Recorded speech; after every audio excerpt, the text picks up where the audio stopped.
Welcome back students to my class. और आज हम डिस्कस करेंगे ऑप्टिकल फाइबर के टाइप्स के बारे में कि वह कितने प्रकार से क्लासिफाई किए जा सकते हैं। पिछले टर्न पे डेफिनेटली हम लोगों ने ऑप्टिकल फाइबर कम्युनिकेशन को समझा था कि किस प्रकार से हम ऑप्टिकल फाइबर कम्युनिकेशन में अपनी इलेक्ट्रिकल सिग्नल को लाइट सिग्नल में परिवर्तित करते हैं और ऑप्टिकल फाइबर केबल के द्वारा उसे फिर हम रिसीवर पर भेजते हैं और रिसीवर पर पुनः अपने सिग्नल को इलेक्ट्रिकल फॉर्म में कन्वर्ट करते हैं। तो साथ ही साथ हम लोगों ने ये डिस्कस किया था कि किस प्रकार से किस थ्योरी के अकॉर्डिंग हमारी रे ऑप्टिकल फाइबर केबल में प्रोपगेट करती है। तो हम लोगों ने रे थ्योरी मॉडल डिस्कस किया था और ये जाना था कि जब भी हम अपनी दो रिफ्रैक्टिव इंडेक्स के डायइलेक्ट्रिक्स पे अगर हमारा इंटरफेस है उसके हमारी एंगल ऑफ इंसिडेंस अगर क्रिटिकल एंगल से ज़्यादा हो जाती है तो हमारी जो इंसिडेंट रे है वो अपने ओरिजिनेटिंग माध्यम में जिससे वो ओरिजिनेट हुई है पुनः वापस चली आती है, जिसे हम कहते हैं TIR, that is total internal reflection. और इसी प्रक्रिया के द्वारा हमारी जो लाइट रे है वो अंदर ही अंदर ऑप्टिकल फाइबर में प्रोपगेट करना शुरू कर देती है। जैसे कि ये आप देख लीजिए, ये है हमारा कोर, ये है हमारा क्लैडिंग, ठीक है। अब हमारा ये है एक्सिस। अब जिस एंगल पर हम लाइट को इंसिडेंट कर रहे हैं, ठीक है, वो अगर हमारी क्रिटिकल एंगल से ज़्यादा होगी तो हमारी रे इसी ऑप्टिकल फाइबर के कोर के अंदर प्रोपागेट करती हुई चली जाएगी, जिसे हम कहते हैं TIR, टोटल इंटरनल रिफ्लेक्शन, ठीक है। तो चलिए अब हम आगे डिस्कस करते हैं टाइप्स ऑफ ऑप्टिकल फाइबर के बारे में। तो डिस्कस करने के लिए दो हमारे मेन सेक्शंस होते हैं कि हमारे कोर और क्लैडिंग का। तो ये हमारा जो अंदर वाला हिस्सा होता है ये होता है कोर और ये जो बाहरी हिस्सा होता है ये क्लैडिंग। इसके ऊपर काफ़ी प्रोटेक्टिव जैकेट्स भी दी जाती हैं ताकि हमारा ऑप्टिकल फाइबर केबल जो है बहुत ही नाजुक होता है तो वो ब्रेक ना हो। तो डिपेंडिंग अपॉन कि हमारे कोर और क्लैडिंग का साइज़ क्या है उसके बिहाफ पे हम डिस्क्राइब करते हैं single mode and multi mode, single mode fibres and multi mode fibres. अब आइए बात करते हैं सिंगल मोड फाइबर्स की।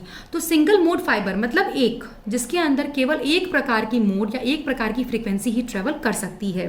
तो जाहिर सी बात है कि जब एक प्रकार की फ्रीक्वेंसी का सिग्नल हमारा ट्रेवल करेगा, एक ही प्रकार का मोड प्रोपागेट करेगा, तो उसका जो डायमीटर होगा कोर का वो निश्चित ही क्या होगा, स्मॉल होगा। यानी कि सिंगल मोड फाइबर आपके ऐसे मोड फाइबर होते हैं जिनके कोर का डायमीटर बहुत ही कम होता है, वहां पर केवल एक मोड की फ्रीक्वेंसी या सिग्नल्स प्रोपागेट करते हैं। जनरली हम अपनी केबल टेलीविजन्स में या टेलीफोन के लिए हमें जब भी कम्युनिकेशन करना है तो उसके लिए हम सिंगल मोड फाइबर्स का इस्तेमाल करते हैं। बेसिकली जहां पर आपको लॉन्ग डिस्टेंस के कम्युनिकेशन करने हैं वहां पे हम बट ऑब्वियस है कि सिंगल मोड ही लेके चलेंगे ताकि इंटरफेरेंस की, नॉइस की प्रक्रिया एडअप ना हो पाए। इसके विपरीत जब हम बात करते हैं मल्टी मोड की, that is MMF, multi mode fibres, तो वह फाइबर जिसमें हमारा जो कोर डायमीटर होता है वो ज़्यादा होता है और चूंकि कोर डायमीटर ज़्यादा होता है तो नंबर ऑफ मोड्स को प्रोपागेट कर सकता है। मतलब एक साथ कई सिग्नल्स हमारे डिफरेंट फ्रीक्वेंसीज के ट्रांसमिट होते हैं। जैसे कि हमारा कंप्यूटर नेटवर्क की हम बात करें तो वहाँ पे हम मल्टी मोड फाइबर का इस्तेमाल करते हैं। तो ये तो हमारी बात हो गई कि हम कोर और क्लैडिंग को अगर देखें तो कोर और क्लैडिंग के हिसाब से हमारे ऑप्टिकल फाइबर्स को हम किस प्रकार से क्लासीफाई करते हैं, तो सिंगल मोड और मल्टी मोड। अब अगर हम बात करें इंडेक्स प्रोफाइल के बेसिस पे, तो इंडेक्स प्रोफाइल के बेसिस पे हम बात करते हैं स्टेप इंडेक्स और ग्रेडेड इंडेक्स, ठीक है। तो इसके क्लासिफिकेशन को जानने से पहले ये ज़रूरी है कि इंडेक्स प्रोफाइल होती क्या है। तो इंडेक्स प्रोफाइल में हम क्या करते हैं कि हमारे रिफ्रैक्टिव इंडेक्स का, जो हमारे ऑप्टिकल फाइबर में हम कह रहे हैं कि कोर है उसका अपना अलग रिफ्रैक्टिव इंडेक्स होगा, क्लैडिंग है उसकी अपनी एक अलग रिफ्रैक्टिव इंडेक्स होगी, ठीक है। तो हमारा जो मैग्नीट्यूड है रिफ्रैक्टिव इंडेक्स का उसको हम प्लॉट करते हैं, ग्राफिकल रिप्रेजेंटेशन करते हैं किसके सापेक्ष, radial distance from the core, ठीक है। कि कोर के जो हमारा कोर है उससे दूरी बढ़ते समय रिफ्रैक्टिव इंडेक्स पर क्या प्रभाव पड़ रहा है। कि अगर हमारा ये कोर है तो यहाँ पे रिफ्रैक्टिव इंडेक्स कितना है, हम कोर से दूर चले गए तो रिफ्रैक्टिव इंडेक्स कितना है, ठीक है। तो दूर जाते जाते रिफ्रैक्टिव इंडेक्स पर क्या प्रभाव पड़ रहा है उसको जब हम ग्राफिकली प्लॉट करते हैं that is your refractive index profile या इंडेक्स प्रोफाइल। रिफ्रैक्टिव इंडेक्स हमारी हॉरिजॉन्टल एक्सिस पे हम प्लॉट करते हैं, जबकि radial distance from the core vertical axis पे, ठीक है। ये रेडियल डिस्टेंस होती है और ये होती है हमारी रिफ्रैक्टिव इंडेक्स, ठीक है। तो कोर में, ठीक है, सेंटर से जाते हुए रिफ्रैक्ट अगर हम आगे बढ़ते जाते हैं तो रिफ्रैक्टिव इंडेक्स किस प्रकार से घटती या बढ़ती है उसके रिप्रेजेंटेशन को हम कहते हैं इंडेक्स प्रोफाइल। ठीक है, इसी को ध्यान में रखते हुए दो प्रकार से हम डिस्कस करते हैं इंडेक्स प्रोफाइल को, स्टेप इंडेक्स प्रोफाइल और ग्रेडेड इंडेक्स प्रोफाइल। ठीक है, अब अगर हम मल्टीमोड फाइबर्स की बात करें तो मल्टीमोड फाइबर्स में हमारे दो प्रकार की प्रोफाइल हो सकती है, स्टेप इंडेक्स और ग्रेडेड इंडेक्स। लेकिन अगर हम सिंगल मोड फाइबर्स की बात करें तो वहां पे हमें केवल क्या मिलेगी, स्टेप इंडेक्स प्रोफाइल ही देखने को मिलती है। ठीक है, तो चलिए इंडेक्स प्रोफाइल की हम बात करते हैं। तो स्टेप इंडेक्स प्रोफाइल को हम लेके चलते हैं। तो स्टेप इंडेक्स प्रोफाइल में क्या होता है, एक समान रिफ्रैक्टिव इंडेक्स रहता है हमारा NF कोर का, क्लैडिंग का भी एक यूनिफॉर्म इंडेक्स रहता है। मतलब कि आप कोर से अगर डिस्टेंस आपकी बढ़ती चली जा रही है, सपोज कीजिए ये आपका कोर है, ये आपकी क्लैडिंग है, तो कोर से अगर डिस्टेंस बढ़ती चली जा रही है तब भी आपका जो रिफ्रैक्टिव इंडेक्स है वो समान है, चाहे वो कोर की बात करें चाहे वो क्लैडिंग की बात करें।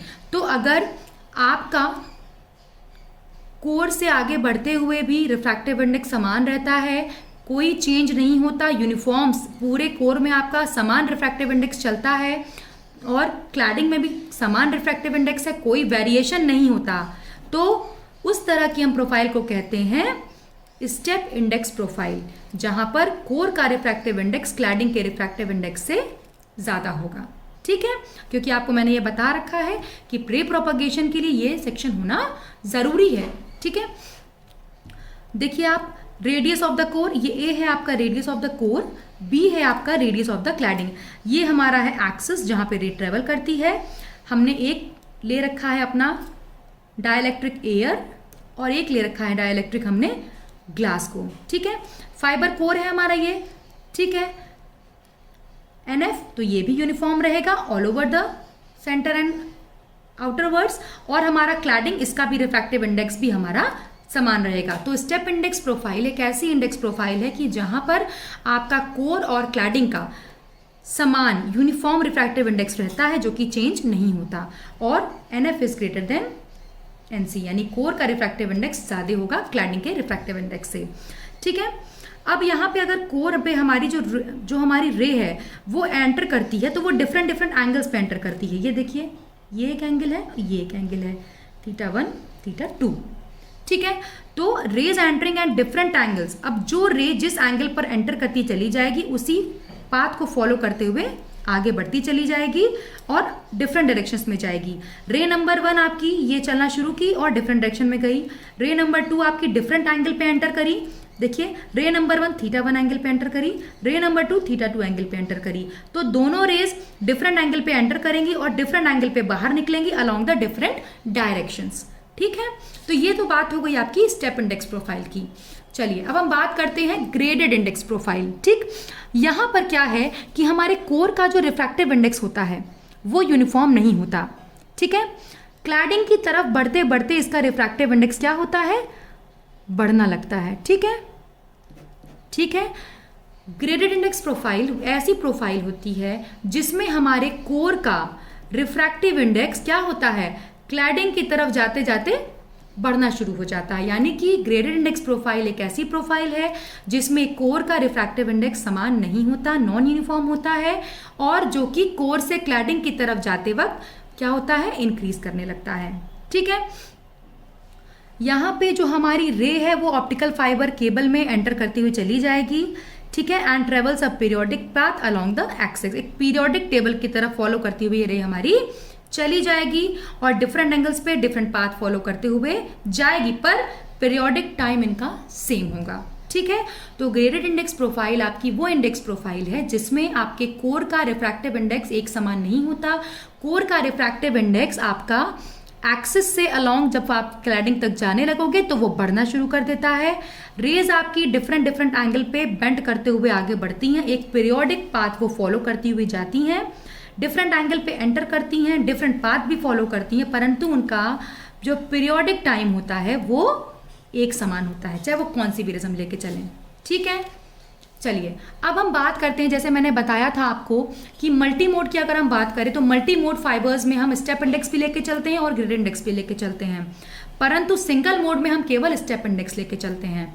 तो single mode step index fibre, single mode step index fibre हमारा एक ऐसा फाइबर है जिसमें सर्वप्रथम केवल एक मोड ऑफ प्रोपगेशन चलता है, थिन कोर होती है, यूनिफॉर्म रिफ्रैक्टिव इंडेक्स की होती है, और जिसमें अगर हम कोर की रिफ्रैक्टिव इंडेक्स N1 लेके चलते हैं, जैसे ये हमारा कोर है, ये हमारी क्लैडिंग है, तो कोर का रिफ्रैक्टिव इंडेक्स हमारा जो होगा वो N1 is greater than N2। ठीक, यानी single mode step index fibre एक ऐसा फाइबर है जिसमें आपका केवल one mode of propagation follow होता है, कोर का रिफ्रैक्टिव इंडेक्स समान होता है, कोर बहुत ही थिन होती है यानी बहुत ज़्यादा डायमीटर की नहीं होती, और N1 is always greater than N2। ठीक है, और कोर क्लैडिंग के इंटरफेस पे आपका refractive index abruptly suddenly change होता है। ठीक है, तो इसीलिए इसको हम कहते हैं स्टेप इंडेक्स फाइबर। ठीक है, स्टेप बाय स्टेप इसका रिफ्रैक्टिव इंडेक्स आपका कोर क्लैडिंग इंटरफेस पे बदलता जाता है। ठीक है, अब हम बात करते हैं multi mode step index fibre की। तो मल्टी मोड से नाम क्लियर, देखिए स्टेप इंडेक्स फाइबर है तो जाहिर सी बात है कि आपका जो है जो ग्रेडेड प्रोफाइल होगा, जो आपकी प्रोफाइल होगी, ठीक है, वो स्टेप इंडेक्स की प्रोफाइल होगी।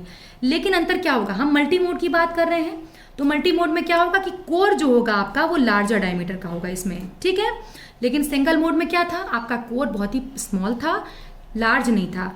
प्रोफाइल दोनों की सेम रहेगी, बट क्या अंतर होगा कि हमारा जो कोर है वो लार्जर डायमीटर का होगा, 100 माइक्रोमीटर, जो कि लार्ज होता है as compare to the wavelength of light being transmitted. अब अगर हम बात करें आपके multi mode graded index fibre की, तो यहाँ पे क्या होता है, जो कि ग्रेडेड इंडेक्स प्रोफाइल आपको पता है, उसमें क्या होता है कि कोर का रिफ्रैक्टिव इंडेक्स समान नहीं होता, और जैसे जैसे एक्सिस से दूरी बढ़ती चली जाएगी वो क्या होगा, इंक्रीज करता हुआ चला जाता है। सेंटर पे हाई वैल्यू होती है, ठीक है, and falls of increasing the radial distance from the axis. ठीक, तो मल्टी मोड में आपका क्या होगा, डायमीटर जो होगा आपका कोर का वो ज्यादा होगा, रिफ्रैक्टिव इंडेक्स जो आपकी होती है वो वेरी करती हुई जाती है, एक समान रिफ्रैक्टिव इंडेक्स आपको नहीं मिलती है। ठीक है, यहाँ पर एक्सेप्टेंस एंगल और न्यूमेरिकल अपर्चर डिक्रीज होता है जैसे जैसे रेडियल डिस्टेंस हमारी एक्सिस से बढ़ती चली जाती है। ठीक है, एक्सेप्टेंस एंगल मैंने आपको पिछले टर्न पे बता रखा था कि क्या होता है एक्सेप्टेंस एंगल, जिस एंगल पे हमारी जो फाइबर में रेस को एक्सेप्ट किया जाए, ग्रहण किया जाए, जिस पे वो प्रोपागेट कर सके, उसे हम कहते हैं एक्सेप्टेंस एंगल। न्यूमेरिकल अपर्चर आपका होता है light collecting ability of the fibre, कि हम एक्सेप्टेंस एंगल पे डाल तो रहे हैं, हम चाह रहे हैं हमारी रे प्रोपागेट करे, परंतु लाइट कलेक्टिंग एबिलिटी क्या है हमारे फाइबर की, that is your numerical aperture. तो ये हमारा जैसे जैसे एक्सिस से दूरी बढ़ती चली जाती है वो डिक्रीज करना शुरू हो जाता है। This is your multi mode graded index fibre. ठीक है, चलिए अब हम डिफरेंस देख लेते हैं सिंगल मोड और मल्टी मोड में। तो सबसे बड़ा डिफरेंस क्या था कि सिंगल मोड में आपका कोर का डायमीटर स्मॉल रहता है, मल्टी मोड में कोर का डायमीटर बड़ा रहता है। तो अगर इसका डायमीटर क्या है, छोटा है, तो लाइट कैरिंग कैपेसिटी इसकी जाहिर सी बात है स्मॉल होगी, इसका डायमीटर बड़ा है तो लाइट कैरिंग कैपेसिटी इसकी ज़्यादा होगी। लेकिन चूंकि एक बार में हम एक ही मोड को भेज सकते हैं, ठीक है, तो हमें क्या चाहिए, एक्यूरेसी चाहिए, तो हम सिंगल मोड फाइबर को जनरली लॉन्ग डिस्टेंस ट्रांसमिशन के लिए यूज़ करते हैं, जबकि एमएमएफ को हम शॉर्ट डिस्टेंस कम्युनिकेशन के लिए इस्तेमाल करते हैं। ठीक है, तो ये दो बेसिक डिफरेंस होते हैं सिंगल मोड और मल्टी मोड में। सिंगल मोड में कोर का डायमीटर आपका स्मॉल होता है, मल्टी मोड में कोर का डायमीटर आपका बड़ा होता है। शॉर्ट डिस्टेंस कम्युनिकेशन करना है या ट्रांसमिशन करना है तो मल्टी मोड का इस्तेमाल करेंगे, अगर लॉन्ग डिस्टेंस ट्रांसमिशन करना है तो सिंगल मोड फाइबर का इस्तेमाल करेंगे। अब आइए बात करते हैं स्टेप इंडेक्स और ग्रेड इंडेक्स फाइबर में क्या डिफरेंस है। तो स्टेप इंडेक्स में आपका जो कोर है और क्लैडिंग है दोनों का यूनिफॉर्म रिफ्रैक्टिव इंडेक्स रहता है थ्रू आउट द प्रोफाइल, लेकिन ग्रेडेड इंडेक्स में आपका जो कोर का रिफ्रैक्टिव इंडेक्स होता है वो नॉन यूनिफॉर्म होता है, वो एक्सिस से बढ़ते बढ़ते क्या होता है, डिफरेंट होता चला जाता है। लाइट रे आपकी स्टेप इंडेक्स में जिगजैग मैनर में प्रोपागेट करती हैं, जबकि ग्रेडेड इंडेक्स में स्क्यू या हेलिकल रे प्रोपागेट करती हैं। ये दो आपका बेसिक डिफरेंस है। तो आई होप सो स्टूडेंट्स आपको आज का लेक्चर समझ में आया होगा। थोड़ा सा मैं फटाफट आपको जस्ट बता देती हूँ कि आज हम लोगों ने टाइप्स ऑफ ऑप्टिकल फाइबर को देखा है। तो सर्वप्रथम हम कोर और क्लैडिंग के डायमीटर के हिसाब से डिफरेंस करते हैं कि कोर और क्लैडिंग का डायमीटर है क्या। तो उसके बेसिस पे सिंगल मोड और मल्टी मोड, सिंगल मोड में कोर का डायमीटर स्मॉल होता है, मल्टी मोड में कोर का डायमीटर बड़ा होता है। अगर आप इंडेक्स प्रोफाइल की बात करें तो जब भी हम अपने रिफ्रैक्टिव इंडेक्स को रेडियल डिस्टेंस से के सापेक्ष प्लॉट करते हैं, ग्राफिकल रिप्रेजेंटेशन करते हैं, तो that is your index profile. और दो प्रकार की होती हैं, स्टेप इंडेक्स और ग्रेडेड इंडेक्स। स्टेप इंडेक्स में क्या होता है, आपका कोर का और क्लैडिंग का दोनों का जो आपका रिफ्रैक्टिव इंडेक्स होता है वो यूनिफॉर्म चलता है। जबकि ग्रेडेड इंडेक्स में क्या होता है, आपका कोर का जो रिफ्रैक्टिव इंडेक्स होता है वो नॉन यूनिफॉर्म होता है, और जैसे जैसे आपके एक्सेस से दूरी बढ़ती चली जाती है वो इंक्रीज करना शुरू कर देता है। फिर अगर हम बात करें मल्टी मोड फाइबर्स की, तो उसमें स्टेप इंडेक्स प्रोफाइल भी मिलेगी हमें और ग्रेडेड इंडेक्स भी मिलेगी। और अगर हम बात करें सिंगल मोड फाइबर्स की, तो उसमें सिर्फ हमें स्टेप इंडेक्स प्रोफाइल मिलती है। सिंगल मोड में केवल आपका एक मोड प्रोपागेट कर सकती हैं, जबकि मल्टी मोड में आपकी बहुत सारी मोड्स प्रोपागेट कर सकती हैं। लाइट कैरिंग कैपेबिलिटी आपकी सिंगल मोड की कम होती है, जबकि आपकी मल्टी मोड की ज़्यादा होती है। जब भी हमें लॉन्ग डिस्टेंस ट्रांसमिशन कराना है तो हम सिंगल मोड यूज़ करेंगे, और जबकि हमें शॉर्ट डिस्टेंस ट्रांसमिशन कराना है तो हम मल्टी मोड फाइबर यूज़ करेंगे। टेलीविजन और केबल टीवीज़ में हम एसएमएफ यूज़ करते हैं, जबकि हम कंप्यूटर नेटवर्क्स में मल्टी मोड का इस्तेमाल करते हैं। स्टेप इंडेक्स और ग्रेड इंडेक्स में जो बेसिक डिफरेंस है वो ये है प्रोफाइल का। स्टेप इंडेक्स में कोर क्लैडिंग के इंटरफेस पे अब्रप्टली आपका रिफ्रैक्टिव इंडेक्स में चेंज आता है। कोर और क्लैडिंग का जो आपका रिफ्रैक्टिव इंडेक्स है वो एक समान रहता है और रे जिगजैग मैनर में प्रोपागेट करती हैं, जबकि ग्रेडेड इंडेक्स में कोर का रिफ्रैक्टिव इंडेक्स नॉन यूनिफॉर्म होता है और लाइट रे स्क्यू या हेलिकल फॉर्म में प्रोपागेट करती हैं, जिस पे हम आगे डिस्कस करेंगे स्क्यू और हेलिकल रेस पे। तो आई होप सो आपको लेक्चर आज समझ में आया होगा। तब तक आप इसको स्टडी कीजिए, फिर मिलते हैं नेक्स्ट लेक्चर में। तब तक के लिए थैंक यू।